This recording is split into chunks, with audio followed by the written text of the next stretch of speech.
जय श्री कृष्ण। आप सभी को वैशाख मास वरुथिनी एकादशी की ढेरों शुभकामनाएं। प्रिय दर्शकों, आज के इस वीडियो में हम बात करेंगे वरुथिनी एकादशी के विषय में। वरुथिनी एकादशी किस दिन है? वरुथिनी एकादशी का व्रत किस दिन किया जाएगा? वरुथिनी एकादशी, जो वैशाख मास के कृष्ण पक्ष की एकादशी है, उसकी विधि क्या है, नियम क्या है, इसके विषय में शास्त्रों में क्या लिखा है, इसकी बड़ी अद्भुत महिमा पद्म पुराण में है, उसके विषय में आपको बताएंगे। इस एकादशी का व्रत क्या करना चाहिए, कैसे करना चाहिए, इस एकादशी पर दशमी तिथि के नियम क्या है, आप जानते हैं। बहुत से ऐसे महत्वपूर्ण नियम है जिनका पालन आपको इस एकादशी पर व्रत के एक दिन पूर्व करना होता है, वो बताएंगे। और साथ ही शुभ मुहूर्त और तिथि बताएंगे, डेट बताएंगे। इस प्रकार से संपूर्ण जानकारी आने वाली एकादशी के बारे में आपको प्रदान की जाएगी। आपसे निवेदन है कि वीडियो थोड़ा सा भी उपयोगी लगे तो एक बार लाइक अवश्य कीजिएगा। अपने व्रत की सफलता के लिए कमेंट बॉक्स में अवश्य लिखिएगा जय श्री हरि या ओम नमो नारायणाय। ओम नमो नारायणाय ये वैशाख मास का मूल मंत्र है। शास्त्र कहते हैं इसे इस महीने में जितना जपते हैं उतना कल्याण होता है। प्रिय दर्शकों, अगर आपको इस वीडियो में दी गई जानकारी पसंद आ रही है तो इस वीडियो को एक लाइक जरूर दें। आपके एक लाइक से हमें और भी अच्छा कंटेंट बनाने की प्रेरणा मिलती है। हम यहां सभी व्रत और त्योहारों की सही शास्त्रीय जानकारी प्रदान करते हैं। ज्योतिष शास्त्र पंचांग के आधार पर आपको बताते हैं कौन सी तिथि कब है, व्रत आदि कब करना है, क्या विधि, क्या नियम और क्या गलती नहीं करनी है।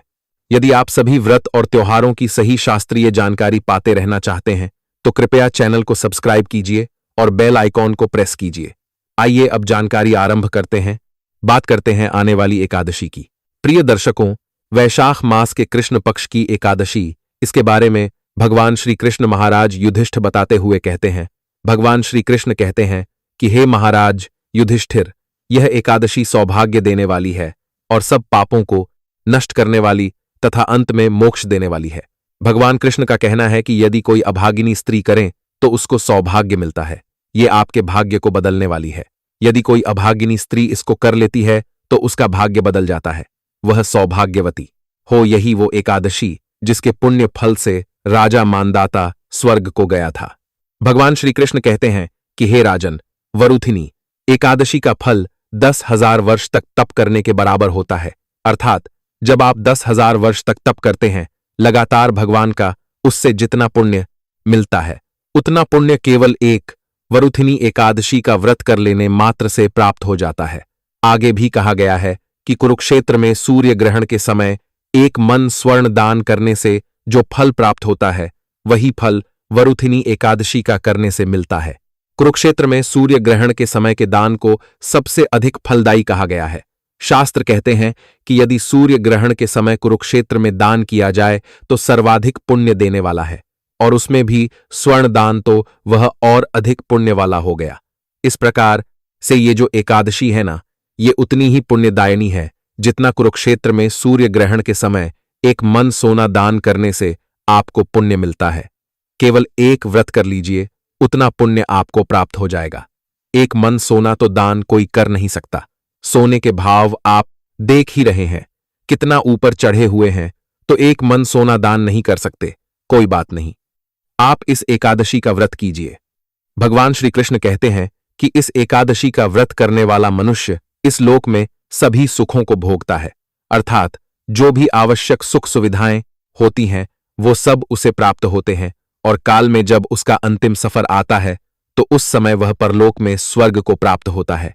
भगवान कहते हैं कि शास्त्रों में कहा गया है, हाथी का दान घोड़े के दान से श्रेष्ठ है, और हाथी के दान से भूमि का दान अधिक महत्वपूर्ण है, और भूमि का दान से तिलों का दान अधिक उत्तम कहा गया है, और तिलों के दान से अधिक उत्तम है स्वर्ण का दान, सोने का दान, तथा सोने के दान से अन्न का दान कहा गया है। अन्न दान के बराबर कोई दान नहीं है, और अन्न दान से देवता, पितृ और मनुष्य तीनों तृप्त हो जाते हैं। शास्त्रों में कन्यादान के बराबर इसको माना गया है। जितना फल कन्यादान का है उतना अन्नदान का है। भगवान कृष्ण कहते हैं, परंतु ये जो वरुथिनी एकादशी है इसके व्रत का पुण्य इन दोनों दानों के बराबर है। अर्थात कन्यादान और अन्नदान करने से जितना फल मिलता है उतना ही फल अकेले वरुथिनी एकादशी का एक व्रत कर लेने मात्र से मनुष्य को प्राप्त हो जाता है। भगवान श्री कृष्ण कहते हैं कि हे युधिष्ठिर, जो मनुष्य प्रेम एवं धन सहित कन्या का दान करते हैं उनके पुण्य को चित्रगुप्त भी लिखने में असमर्थ हैं। इतना पुण्य होता है, और जो मनुष्य इस वरुथिनी एकादशी का व्रत करते हैं उनको कन्यादान का फल मिलता है। इस प्रकार से इस एकादशी की महिमा भर भर के पुराणों में लिखी है प्रिय भक्तों। इसीलिए हमें ये एकादशी अवश्य में वो करनी चाहिए, अवश्य रूप से करनी चाहिए। अब प्रश्न आता है कि ये एकादशी करनी कैसे चाहिए। ये एकादशी का व्रत है, कब इसकी नियम क्या है? तो सबसे पहले जो शास्त्रों में इसकी जानकारी है उसके विषय में मैं आपको बताऊं कि एकादशी का जो व्रत है ये एक त्रिदिवसीय विधान होता है, जिसकी शुरुआत दशमी तिथि से होती है। एकादशी को व्रत किया जाता है और द्वादशी को पारण किया जाता है। इस एकादशी के विषय में भगवान श्री कृष्ण विधि बताते हुए कहते हैं कि वरुथिनी एकादशी का व्रत करने वालों को दशमी के दिन कुछ वस्तुओं का त्याग कर देना चाहिए। तो व्रत के एक दिन पूर्व दशमी तिथि को कुछ वस्तुओं का त्याग करना है। क्या क्या वस्तुएं हैं वो जिनका प्रमुख रूप से त्याग करना है? सबसे पहले कांसे के बर्तन में भोजन करना। बहुत से लोग आज के समय में भी कांसे का बर्तन प्रयोग करते हैं, भगवान को भोग लगाने में प्रयोग करते हैं, स्वयं भोजन करने में प्रयोग करते हैं।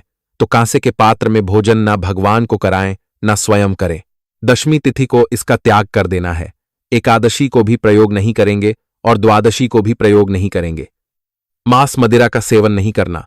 दशमी तिथि को ही ऐसा इसलिए क्योंकि बहुत से ऐसे भी लोग होते हैं जो एकादशी का व्रत भी करते हैं और बाकी समय में मांस मदिरा का सेवन भी करते हैं। तो ये आपको तिथि को ही छोड़ देना चाहिए। मसूर की दाल का सेवन। मसूर की दाल का सेवन व्रत के एक दिन पूर्व नहीं करना चाहिए, क्योंकि एक दिन पहले तो हम अन्न आदि सब कुछ खाते हैं, तो उसमें मसूर की दाल आपने नहीं खानी चाहिए। चने का साग नहीं खाना चाहिए, कादों का साग नहीं खाना चाहिए, और होता है मधु का अभिप्राय है शहद से। शहद का प्रयोग, शहद का सेवन नहीं करना चाहिए। दशमी तिथि से ही वर्जित है। एकादशी को आप जब भगवान का पूजन करेंगे, पूजन में जो शहद है ना वो प्रयोग नहीं किया जाता है। भगवान को पंचामृत से अभिषेक कराते हैं, स्नान कराते हैं, पर उसमें भी शहद का प्रयोग वर्जित कहा गया है। शहद नहीं खाना है, शहद भगवान को नहीं खिलाना है। 7वीं वस्तु है दूसरे का अन्न। दूसरे के अन्न का त्याग कर देना है। व्रत के एक दिन पहले आपको दूसरे का अन्न नहीं खाना है। आप अगर ऑफिस में काम करते हैं, अपने कॉलीग्स के साथ अपना लंच शेयर करते हैं, उनका भोजन आपको नहीं करना चाहिए। कहीं भंडारा, आपको वहां से अन्न नहीं खाना चाहिए। दूसरे के अन्न का त्याग एक दिन पहले कर देना है और दूसरी बार भोजन करना, इसका त्याग करना है। दशमी तिथि को केवल एक बार ही आपने भोजन करना है। दोपहर को भोजन करना है, दोपहर को भोजन करना है। लीजिए, रात्रिकाल को सायंकालीन भोजन आपको दशमी तिथि पर नहीं करना है, इस एकादशी पर। और स्त्री प्रसंग, स्त्री के साथ प्रेम आदि के जो कार्य है वो भी दशमी तिथि से वर्जित है। दशमी एकादशी पारण तक आपको इसका नियम पालन करना है। मैं सदा ही कहता हूं कि ब्रह्मचर्य जो नियम है ये दशमी तिथि से आरंभ होगा। दशमी तिथि को आपने धारण कर लेना है और इसका पालन आपको पारण तक करना है। इस प्रकार से ये 9 त्याग कहे गए हैं जिनका आपको विशेष रूप से ध्यान रखना है, और इन 9 वस्तुओं का त्याग, 9 चीजों का त्याग आपको दशमी तिथि को ही कर देना है। व्रत के एक दिन पूर्व ही कर देना है। रात्रिकालीन समय में दंत धावन करके सोइए, जिससे कि मुंह में अन्न का दाना आदि ना रहे। और एकादशी के दिन, जिस दिन आप व्रत कर रहे हैं, सूर्योदय से पहले आपको उठ जाना चाहिए। उठने स्नान आदि कीजिए, स्वच्छ वस्त्र धारण कीजिए। स्वच्छ वस्त्र धारण करके भगवान भास्कर को जल दीजिए, क्योंकि यह वैशाख का महीना है। भगवान भास्कर को जल दीजिए। शालिग्राम भगवान की पूजा कीजिए। इस वैशाख माह में शालिग्राम पूजन का बड़ा महत्व कहा गया है। शास्त्रों में शालिग्राम पूजन कीजिए। माता तुलसी को जल दीजिए। माता तुलसी की पूजा कीजिए। एक चीज का ध्यान रखिए, मैं जब बता रहा होता हूं तो मैं तिथि के अनुसार बता रहा हूं, वॉर के अनुसार नहीं। कभी यदि रविवार जाता है तो रविवार को उसके अनुसार नियम पालन करने चाहिए। इस प्रकार से आपको अपने इस दिन को शुरू करना है। उसके बाद फिर आप एकादशी का व्रत पूजन करेंगे संकल्प करते हुए। और फिर मैं आगे अब बताता हूं आपको कि एकादशी को आपको किन किन बातों का ध्यान रखना है। इस एकादशी के विषय में भगवान श्री कृष्ण के द्वारा क्या क्या वर्णित है, क्या क्या कहा गया है। तो भगवान का पूजन करेंगे। भगवान का पूजन करने के लिए भगवान के शालिग्राम स्वरूप का पूजन कीजिए, क्योंकि वैशाख के महीने में इसकी बड़ी महिमा कही गई है। जितना शालिग्राम का पूजन करेंगे उतना कल्याणकारी है वैशाख में। और एकादशी, वैशाख की एकादशी, एक तो वैशाख माह और उसमें भी वैशाख की एकादशी, इसका फल बड़ा अनुपम है साहब। ये आपके सभी मनोरथों को सिद्ध करने वाला, मोक्ष देने वाला है। तो पूजन के लिए भगवान का चित्र स्वरूप या प्रतिमा जो आपके पास हो, वह स्थापना करने के लिए एक चौकी, चौकी पर बिछाने के लिए लाल या पीला वस्त्र, रोली, मौली, पान, सुपारी, लौंग, इलायची, धूप, दीप, नैवेद्य इत्र और ये सभी सामग्री आपको एकत्र करनी है। गंगा जल लेना है। सारी सामग्री एकत्र करके एक लोटा लीजिए तांबे का, उसमें पहले थोड़ा सा गंगा जल भरिए, फिर शुद्ध जल भरिए और आसन लगा के उत्तर दिशा की ओर या पूर्व दिशा की ओर मुख करके बैठ जाइए। सबसे पहले स्थान का शुद्धिकरण करेंगे और सामग्री जो है उसका शुद्धिकरण करेंगे। तो लोटे में जो जल भरा है ना, उस जल के छींटे दीजिए, जिससे कि वह स्थान और सामग्री पवित्र हो जाए, शुद्ध हो जाए। ओम अपवित्रः पवित्रो व सर्वावस्थां गतोऽपि वा यह स्मरेत पुंडरीकाक्षं स बाह्याभ्यंतरः शुचिः। इस प्रकार जल छींटे देके आपने स्थान को और सामग्री को शुद्ध किया, पवित्र किया। अब भगवान की स्थापना के लिए चौकी लगाइए।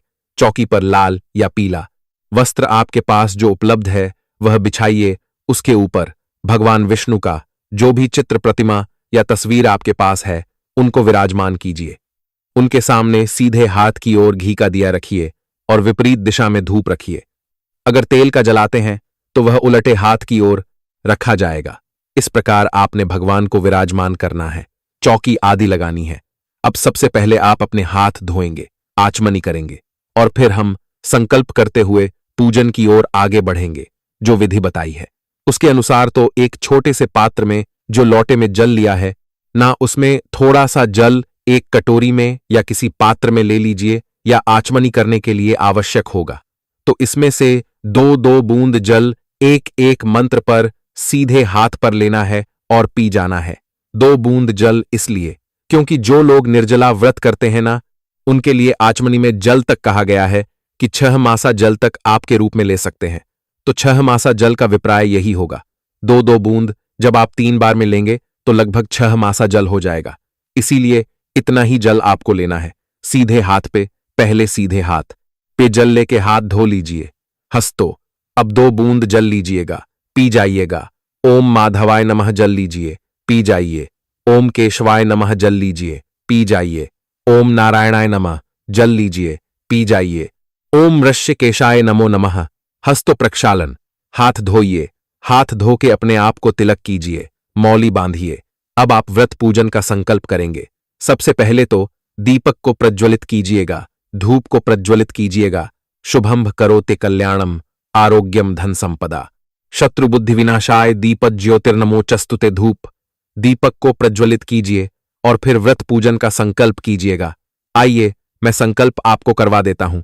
अपने सीधे हाथ में जल लीजिए, पुष्प लीजिए, 1 रुपए का सिक्का दक्षिणा के रूप में कम से कम रखिए। 3 बार बोलिए ओम श्री विष्णु, ओम श्री विष्णु, ओम श्री विष्णु।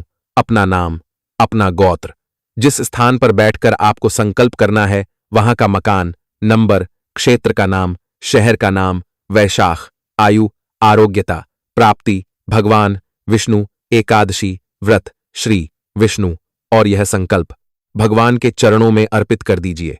संकल्प करने के बाद भगवान का पूजन करेंगे। स्नान कराइए। स्नान के बाद पंचामृत से स्नान कराइए, शुद्ध जल से स्नान कराइए। तदोपरांत वस्त्र के मौली अर्पित कीजिए। जनेऊ अर्पित करेंगे लगा के भगवान को तिलक कीजिए। पुष्प अर्पित कीजिए, धूप दिखाइए, दीप दिखाइए। नैवेद्य के रूप में आप फल चढ़ा सकते हैं, मिठाई चढ़ा सकते हैं, मिश्री या बताशा अर्पित कर सकते हैं और जलाशमिनी कराएंगे। 1 चम्मच जल अर्पित कीजिएगा। तांबुल आपने अवश्य अर्पित करना है तो पान का पत्ता, उसके ऊपर 2 लौंग, 2 इलायची, 1 सुपारी लीजिए और वहां तांबुल के रूप में भगवान को अर्पित कीजिए। दक्षिणा अर्पित कीजिए। हाथ जोड़ के नमस्कार कीजिए। मैं आपको बता रहा हूं, पूजा की विधि का वीडियो मैं आपको अलग से अपलोड करूंगा, क्योंकि यहां पूजा की विधि पूरी बताने से वीडियो बहुत बड़ा हो जाता है और हमारे बहुत से दर्शक फिर कहते हैं, पंडित जी पूजा विधि अभी हमें चाहिए नहीं थी, हमें बाकी जानकारी चाहिए थी, आप केवल वो दीजिए, पूजा विधि हम अलग से देख लेंगे। जब आप बनाएंगे तो उसका अलग से वीडियो बनाऊंगा जहां मैं मंत्रों के साथ आपको पूरी पूजा करवाऊंगा एकादशी की, उसका लाभ लीजिएगा। इस प्रकार से पूजन करना है।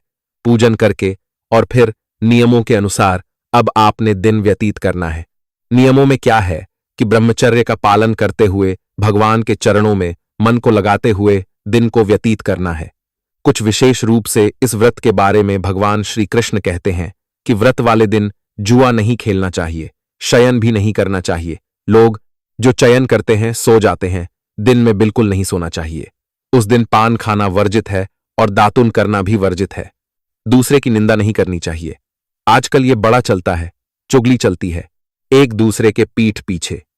तो दूसरे की निंदा, चाहे वो कितना ही निंदनीय कार्य क्यों ना कर रहा हो, कितना ही गलत क्यों ना हो, को दूसरे की निंदा कभी भूल के भी नहीं करनी चाहिए, चुगली नहीं करनी चाहिए। यह महापाप है, आपके व्रत के पुण्य को क्षीण करता है। ये किसी की चुगली नहीं करनी चाहिए और पापी मनुष्यों के साथ बातचीत भी नहीं करनी चाहिए। अगर आपको लगता है कि कोई पापी मनुष्य है तो उसके साथ बातचीत का त्याग कर देना चाहिए। उस दिन क्रोध नहीं करना चाहिए, मिथ्या भाषण का त्याग करना चाहिए, झूठ नहीं बोलना चाहिए, शांतचित्त दिन को व्यतीत कीजिए। शयन काल को प्रभु का कीर्तन करना चाहिए। तो कीर्तन के लिए आसपास यदि मंदिर में कहीं कीर्तन होता है तो कीर्तन के लिए वहां जाएं। अन्यथा भगवान नारायण कहते हैं कि जो लोग नाच गा के कीर्तन न कर सकें वो पाठ पढ़ के या सुन के कीर्तन का लाभ लें। तो मैं आपके लिए प्रत्येक एकादशी पर वो सभी पाठ और स्तोत्र अपलोड करता हूं एक ही वीडियो में, जिससे आप कीर्तन का लाभ ले सकते हैं। सायंकाल को जो आहार लेंगे उसमें तेल का, अन्न का सेवन वर्जित है, नमक का सेवन वर्जित है, इसका ध्यान रखिए। फल आहार है, फल आहार ही आपको करना चाहिए। रात्रिकाल को जागरण करना चाहिए। जागरण की बहुत महिमा है और जागरण के समय भी आपको वह स्रोत और पाठ सुनने चाहिए। जागरण का अभिप्राय ये नहीं है कि टीवी देख रहे हैं, जागरण कर रहे हैं, नहीं। भगवान की भक्ति करते हुए, स्तोत्र और पाठ सुनते हुए या पढ़ते हुए जागरण करना चाहिए। तो मैं आपके लिए वह वीडियो अपलोड करता हूं, उसका लाभ लीजिएगा। इस प्रकार से आपने व्रत करना है, रात्रिकाल को करना है। पूरी रात जो न कर पाएं तो 2 बजे तक तो अवश्य करें ही करें और अगले दिन आपको व्रत का पारण करना चाहिए। पारण की पूजा विधि नियम आदि जो है वो मैं अलग वीडियो में बता दूंगा आपको। यहां मैं जानकारी देता हूं कि व्रत करना कब है, पारण करना कब है और पूजन कब होगा। प्रिय दर्शकों, ये जो एकादशी तिथि है ना, इसकी शुरुआत हो रही है 13 अप्रैल की रात को 1:08 पर। साथ जब 12 अप्रैल की रात 12 बजे के बाद 13 अप्रैल लग जाएगा तो 1:08 पर एकादशी शुरू हो जाएगी और ये समाप्त होगी 14 अप्रैल को 12:12 पर, अर्थात 13 की रात्रि को 12 बजे के बाद जब 14 लग जाएगी तो 12:12 पर यह समाप्त हो जाएगी। ऐसे में 13 तारीख को सूर्य के मुख से एकादशी दशमी इसके आसपास भी नहीं है, क्योंकि 13 तारीख को रात्रि को 1 बजे ही एकादशी आ जाएगी। मध्य रात्रि में तो 13 तारीख को ही एकादशी का व्रत किया जाएगा। उत्तम व्रत होगा, 13 तारीख को ही आपको व्रत करना चाहिए। बड़ा दिन अच्छा है, सोमवार का दिन रहेगा, तो 13 अप्रैल को आप एकादशी व्रत कीजिए, पूजन कीजिए। पारण इसका आप करेंगे 14 अप्रैल को। पूजा के लिए शुभ मुहूर्त जो है 5:58 से शुरू होगा और 7:34 तक रहेगा, सुबह का जो उत्तम मुहूर्त है। इसके अलावा 9:10 से और 10:46 तक भी पूजा के लिए शुभ समय है, इसमें भी आप पूजन कर सकते हैं। पारण की यदि हम बात करें तो पारण 14 को आप करेंगे। सूर्योदय के बाद आप पालन कर सकते हैं और अगर आप शुभ चौघड़िया देखना चाहते हैं तो 9 बजे के बाद पालन कीजिए, 9 से 12 के बीच में उत्तम रहेगा। इस प्रकार से आप इस समय में एकादशी का लाभ लीजिए। कुछ और पूछना चाहते हो तो कमेंट बॉक्स में लिख के पूछ सकते हैं। उम्मीद है आज की यह वीडियो आपको पसंद आई होगी। ऐसी ही और भी दिलचस्प और ज्ञानवर्धक वीडियो के लिए उमा महेश टीवी परिवार का हिस्सा बने और चैनल को सब्सक्राइब करना न भूलें। अब मिलते हैं अगले वीडियो में, तब तक के लिए धन्यवाद।